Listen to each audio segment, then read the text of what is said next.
Branca. Benfica negocia Raúl de Tomás com o Espanhol de Barcelona. Transferência pode ficar concluída ainda hoje. Encarnados vão ao mercado por novo ponta de lança. A abrir esta edição, o Benfica vai ao mercado em busca de um novo ponta de lança. Raúl de Tomás está de malas aviadas para regressar à Espanha. Bola Branca está em condições de avançar que decorrem negociações entre Benfica e Espanhol de Barcelona, conversações que ainda não estão concluídas. Contudo, o fumo branco, a confirmação da transferência, pode surgir ainda esta noite. Bola Branca revela os números que estão em cima da mesa. O Espanhol prepara-se para pagar 20 milhões de euros, justamente o valor investido pelos encarnados no último verão por Raúl de Tomás, para além de 2,5 milhões de euros dependentes de objetivos. O Benfica reserva ainda 20% do valor de uma futura venda de Raúl de Tomás. Está escancarada a porta de saída da Luz para RDT. O avançado espanhol não se conseguiu afirmar em 6 meses de Benfica, apontando apenas 3 golos em 17 jogos. Com a saída praticamente confirmada de Raúl de Tomás, Bola Branca sabe igualmente que a SAD encarnada já está de olho no mercado de janeiro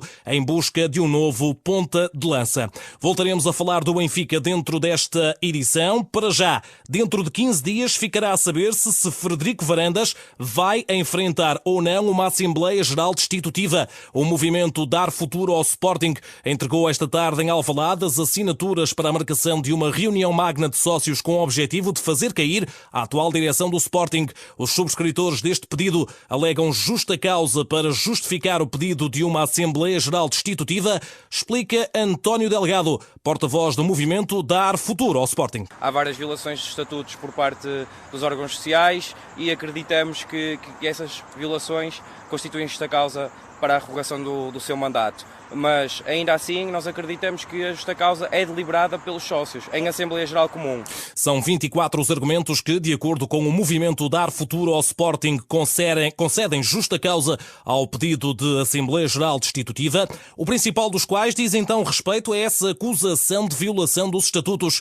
Para António Delgado, pior nesta altura é impossível para os lados de Alvalade. Maior instabilidade do que o que nós estamos a viver hoje em dia, acho que é impossível. Por isso, acho que o caminho é a destituição dos órgãos sociais e se convocarem novas eleições. O grupo de sócios foi recebido por Rogério Alves, presidente da mesa da Assembleia Geral do Clube, para a entrega do pedido. Dentro de 2 semanas surgirá a confirmação ou não de que haverá reunião magna e o valor estipulado para a realização da mesma. A promessa de António Delgado é bem vincada. O movimento vai até ao fim. A reunião correu bem. Chegamos a acordo com a mesa da Assembleia Geral para, no prazo de 15 dias, eles nos darem um feedback sobre a validação da documentação que foi entregue.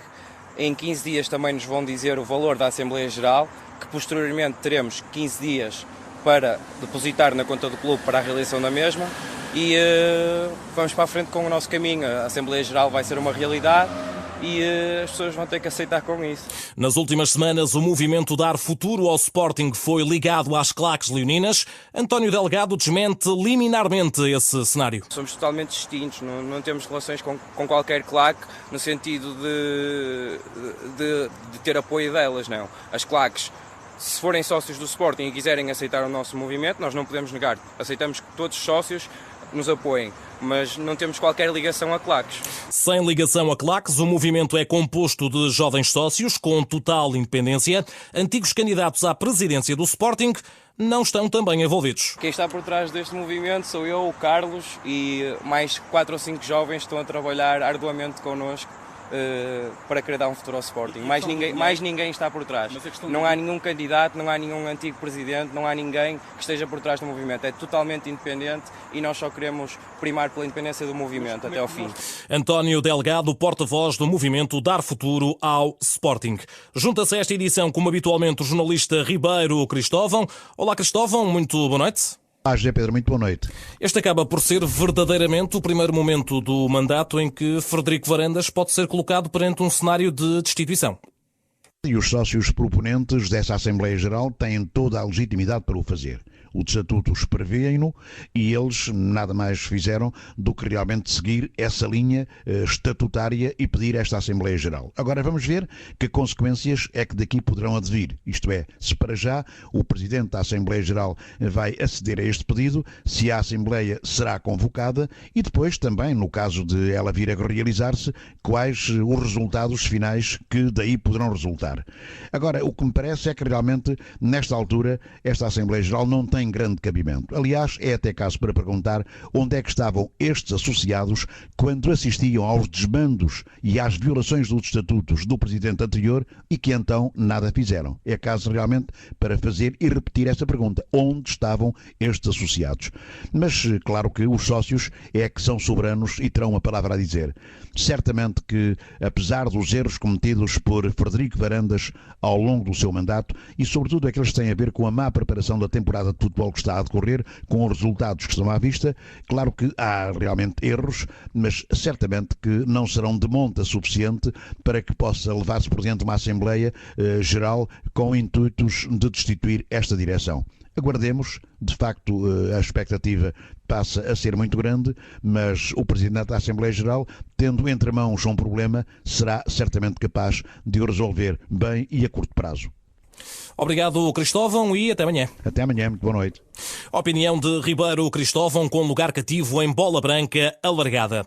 E no dia da entrega das assinaturas para forçar uma Assembleia Geral destitutiva, um antigo vice-presidente do Sporting não poderia ser mais cáustico. Frederico Varandas só faz asneiras, o Sporting tem uma equipa de bairro e se ficar no quarto lugar do campeonato, já será um milagre. O ataque é feito em bola branca pela voz de Abílio Fernandes. Na parte de concretização, aquilo é uma desgraça, parece uma equipa de bairro.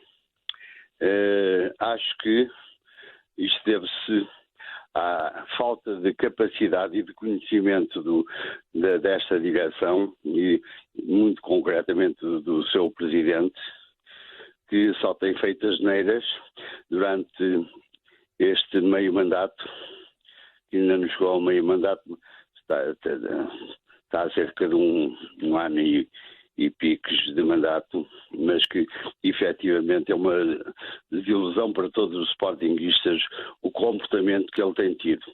E em relação a aquisições e venda de jogadores tem sido um desastre autêntico. Tremendamente pessimista este antigo dirigente leonino, perspectiva uma segunda volta de campeonato terrível. Se o Sporting conseguir acabar no quarto lugar, já será um feito de renome. Por este andar da carruagem, o Sporting, na segunda volta, que tem uma segunda volta terrível, o Sporting, se conseguir o quarto lugar, pode ser um milagre. Visto que ainda há pessoas que ainda pensam que o Sporting conseguirá ainda o segundo lugar.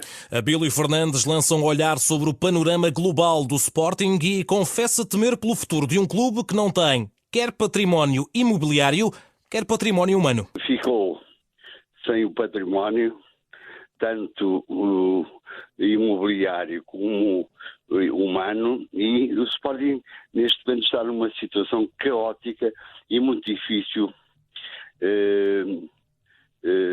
e vejo com grande preocupação o futuro do clube. Sendo assim, para Abílio Fernandes, a única saída passa pela demissão imediata dos órgãos sociais do Sporting e pela criação de uma comissão agregadora das várias fações de sócios. Eu acho que o Sporting, com esta direção, não vai a lado nenhum. E penso mesmo que era...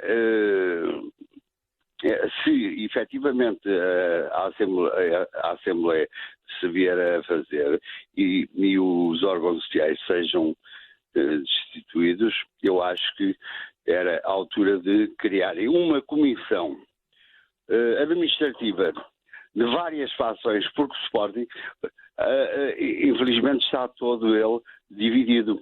Eu há pouco tempo fui assistir a um jogo de futsal e via uns indivíduos do lado de uma bancada que eram da facção do Bruno de Carvalho. Tínhamos outra facção do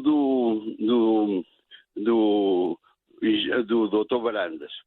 e sportinguistas havia meia dúzia deles, incluindo eu, que estava lá num cantinho, a ver como é que as coisas corriam.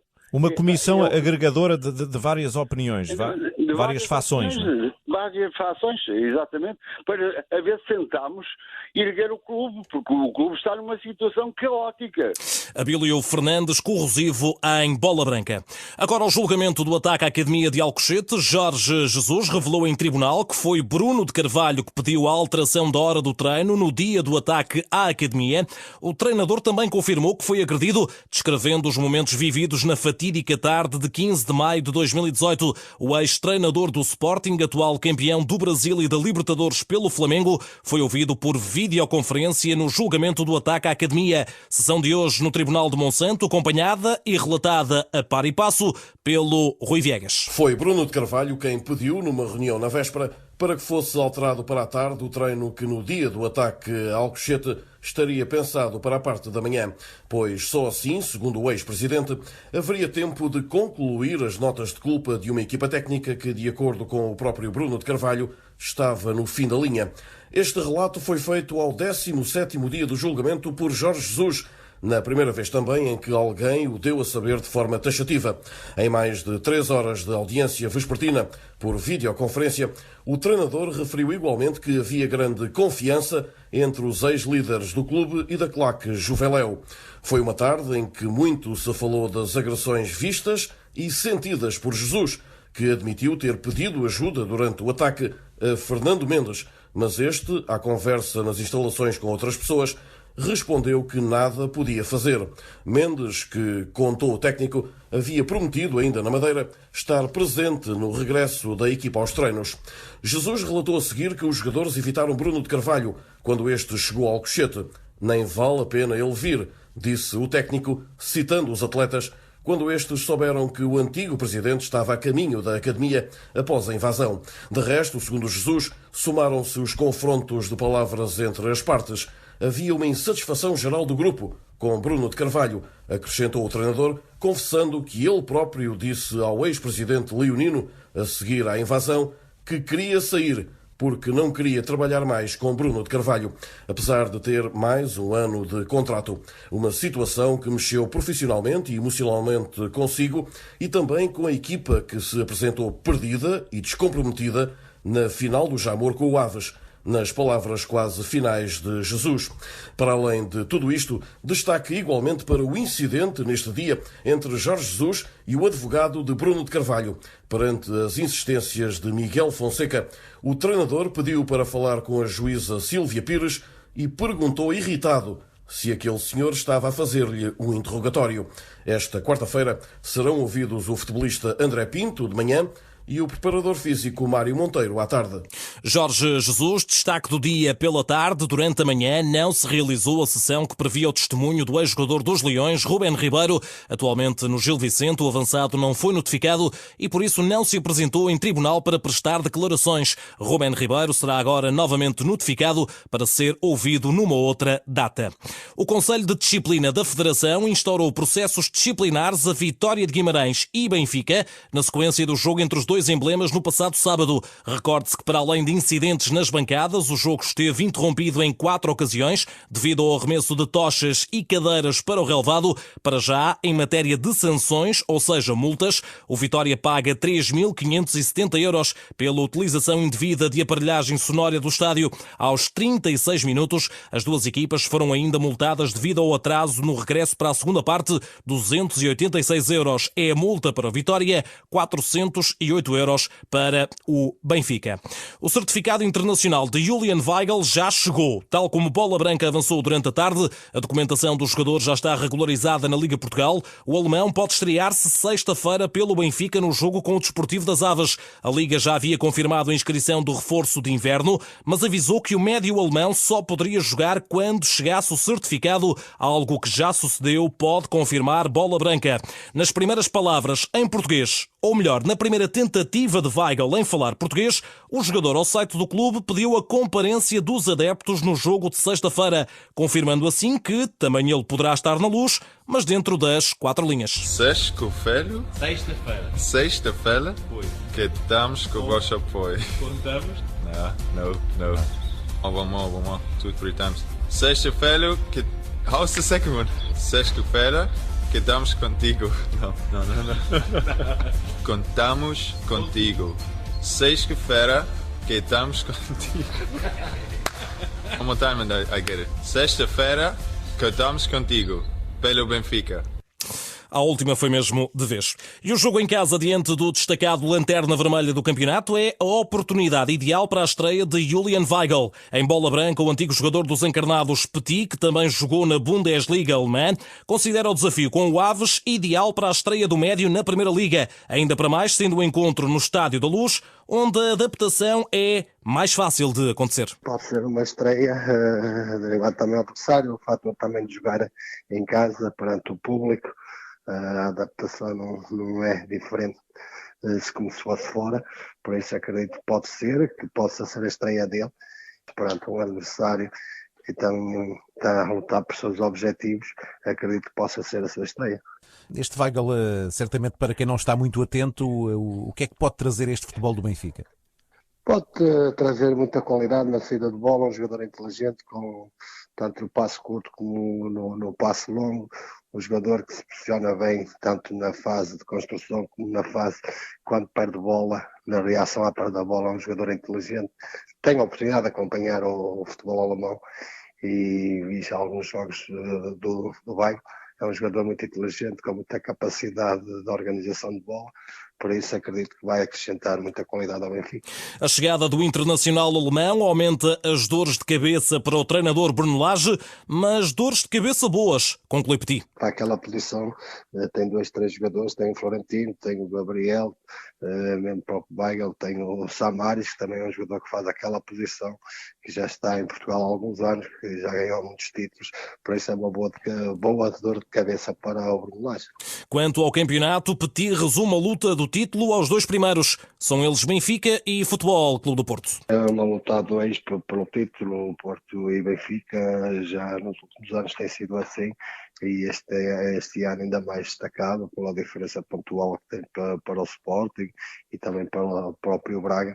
Vai ser uma luta a 2 até ao final da época. O facto de agora ser um jogo com o Sporting rapidamente e depois com o Porto, pode ficar também aqui o campeonato mais ou menos decidido com o Benfica a defrontar os outros 2 grandes? Não, penso que ainda falta muitos pontos a disputar. As equipas estão bem recheadas de bons valores, bons treinadores, bons jogadores. Acredito que ainda vai haver muita perda de pontos, tanto do Benfica como do Porto, porque o campeonato está muito competitivo e isso é bom também para o futebol português. Petit em declarações a Bola Branca. Ainda do Benfica, Pizzi foi eleito o melhor médio da Primeira Liga em dezembro. O internacional português apontou 2 golos e fez 2 assistências pelo Benfica no mês passado. Pizzi obteve 37% de votos, à frente do companheiro de equipa Chiquinho, com 15%, e de Bruno Fernandes, capitão do Sporting, com 12%. Nos prémios da Liga do mês de dezembro, Marchesín foi o melhor guarda-redes e Alex Telles o melhor defesa. Porto, que assinalou esta tarde numa cerimónia no Museu do Clube os 35 anos da morte de José Maria Pedroto. O treinador faleceu a 7 de janeiro de 1985. Numa tarde de evocação da memória de Pedroto, Pinto da Costa falou de Sérgio Conceição, comparando o perfil do atual treinador ao do icónico José Maria Pedroto. Penso que nunca tivemos um treinador, e eu que convivo quase diariamente com eles todos, ou convivi com eles todos, não encontro nenhum com o espírito mais parecido do que tinha o José Maria Pedroto. Naturalmente é com esses valores, é com ele como é, que já chegou a campeão nacional. E que naturalmente quer repetir. Pinto da Costa lembra que ainda hoje Pedroto é recordado com intervenções que marcaram uma época do emblema portista e do próprio futebol português. Ele foi um homem de coragem, teve frases que ainda hoje são transcritas muitas vezes, como aquela do roubo de igreja, quando íamos a Lisboa, que eram roubos de igreja. Se fosse hoje, com a liberdade que temos, apanhava no mínimo 90 dias de suspensão. Agora ele foi realmente um paladino da verdade, foi um paladino da luta contra o centralismo da capital, e ainda hoje homens como ele, com essa voz, fazem falta. Pinto da Costa à margem de uma aula de José Neto no Museu Portista, aula essa intitulada Ser Porto.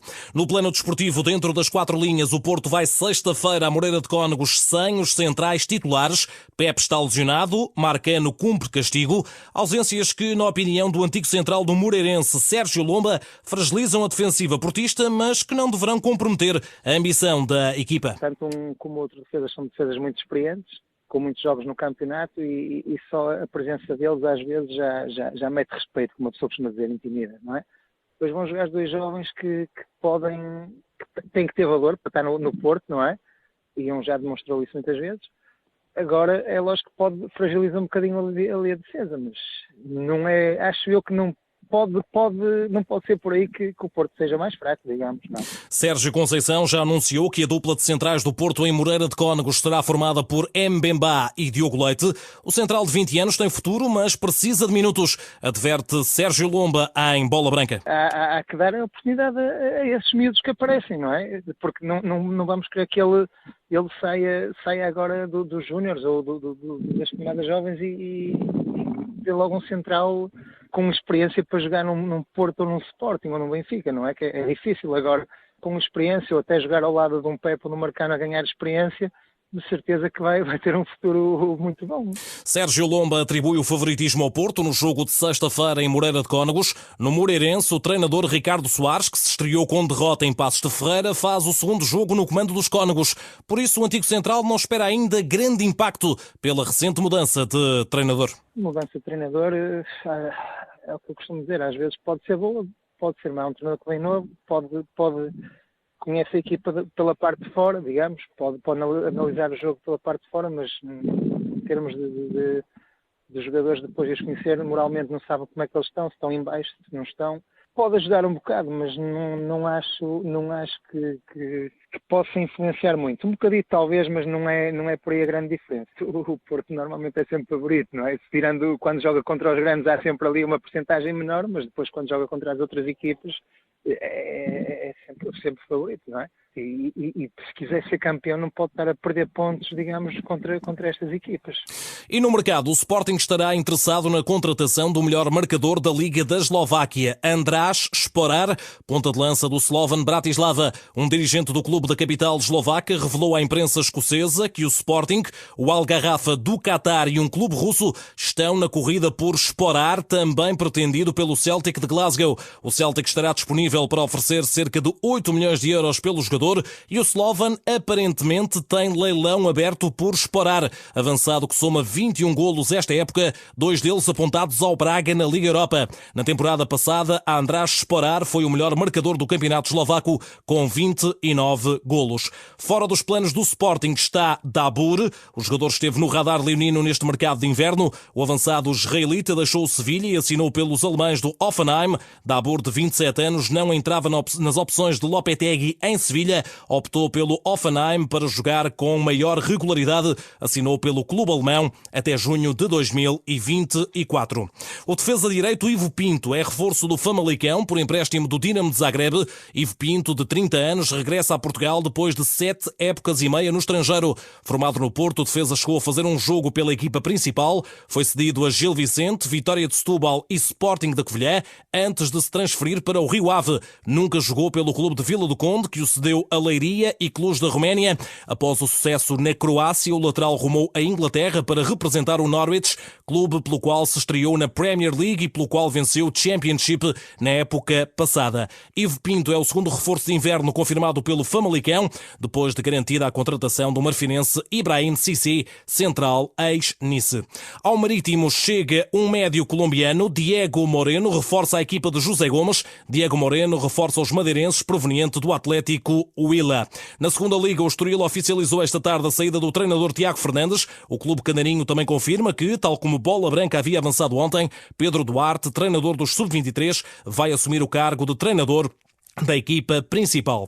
Em Inglaterra, o Fulham acionou a opção de compra que detinha sobre o passe de Ivan Cavaleiro. O avançado português estava nos londrinos desde o início da época por empréstimo do Wolverhampton, mas agora fica com contrato definitivo até 2024. Os valores da transferência do Wolverhampton para o Fulham não foram divulgados, mas o Benfica terá direito a receber a percentagem relativa ao mecanismo de solidariedade como clube formador do atleta. Mantemo-nos em Inglaterra, derby de Manchester esta noite pela final da Taça da Liga. O City foi ao Old Trafford vencer por 3-1 na primeira mão das meias finais. Resultado construído e praticamente selado numa primeira parte avassaladora dos comandados de Pep Guardiola. João Cancelo foi titular, bem como Bernardo Silva, uma das grandes figuras do derby, que abriu o ativo aos 17 minutos com um remate indefensável de meia distância e que depois assistiu Riyad Mahrez para o 2-0 aos 33 minutos. Aos 39 minutos, Andrés Pereira, na própria baliza, levou o City com vantagem de 3-0 para os balneários. Na segunda parte, Marcus Rashford assinou o tento de honra do United. Em França está encontrado o primeiro semifinalista da Taça da Liga. O Stade de Reims avança ao bater esta noite o Estrasburgo no desempate por penaltis. 0-0 foi o resultado no período regulamentar. 4-2 venceu o Reims nos penaltis. Jesualdo Ferreira já está no Brasil e já conheceu o Vila Belmiro, estádio do Santos, cujo comando técnico assume agora. Santos que terminou no segundo lugar do último campeonato, vencido pelo Flamengo de Jorge Jesus. Na chegada a São Paulo, o técnico de 73 anos foi confrontado com a possibilidade de contratar Ricardo Quaresma para o Peixe. Jesualdo respondeu, ainda assim, com o nome de um outro seu ex-jogador, que alinha justamente no Brasileirão. Jogaram tantos comigo. Olha, por exemplo, o Lúcio, que está no Atlético Paranaense, ainda está? Ele postou que está querendo, deu feliz ano novo pro Brasil, Quaresma.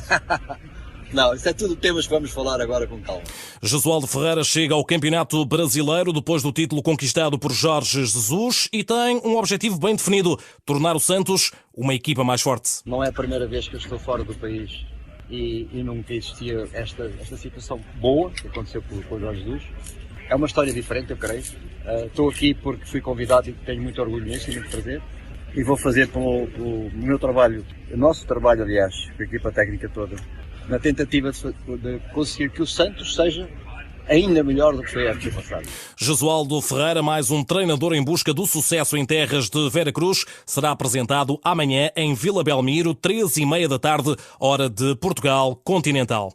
Agora, uma viagem até à zona da Nova Gales do Sul, uma das mais afetadas pelos incêndios na Austrália, para ouvir o português Alfredo Esteves. Em Portugal jogou no Gafanha, Oliveira do Bairro, Tocha e Desportivo das Aves. Foi internacional por Timor-Leste. Em 2007 foi jogar para a Austrália. Terminou lá a carreira e ficou na estrutura do clube, o Wollongong Wolves. Atualmente com 43 anos, é treinador dos sub-13 e também coordenador da formação. Em entrevista à Bola Branca, Alfredo Esteves dá conta das dificuldades que se estão a sentir na Austrália com os incêndios a condicionar igualmente o desporto. Há treinos que já foram cancelados e todos os dias estão em risco de ser suspensos devido à qualidade do ar, ou falta dela, que pode colocar as crianças em perigo. Tem sido difícil. Nós começamos os treinos à volta de novembro e houve dias que tivemos que cancelar porque a qualidade do ar não era favorável para nós treinarmos, outdoors, treinar na parte de fora. Então houve dias que tivemos que cancelar. E neste momento o que se tem feito é cada vez que temos o treino planeado, temos que verificar se a qualidade do ar é boa ou não, porque podemos estar a pôr em perigo, por exemplo, temos pessoas com asma e com outros problemas respiratórios, então convém saber se a qualidade do ar é boa ou não. Isso tem afetado sim um pouco os nossos treinos e pronto, esperemos que melhore. Quanto ao cenário dos incêndios, as cinzas entram pela janela, sente-se o fumo, mas nos últimos dias choveu e acabou por acalmar um pouco. Eu estou a norte da zona, como eu disse, aqui na South Coast, 1 hora e meia, e desde as últimas 2 semanas que temos cinzas a entrar pelas janelas, estamos constantemente a respirar, a sentir o fumo, os carros com cinzas, consegue-se sentir bastante. Só nos últimos dias houve um pouco de chuva, então acalma um pouco. Alfredo Esteves, entrevistado pelo jornalista Eduardo Soares da Silva, um trabalho disponível também em rr.sapo.pt. De saída desta edição, basquetebol, Taça da Europa, segunda ronda, terceira jornada, Grupo I, Benfica 90, Bacon Bears da Dinamarca 79. Boa noite.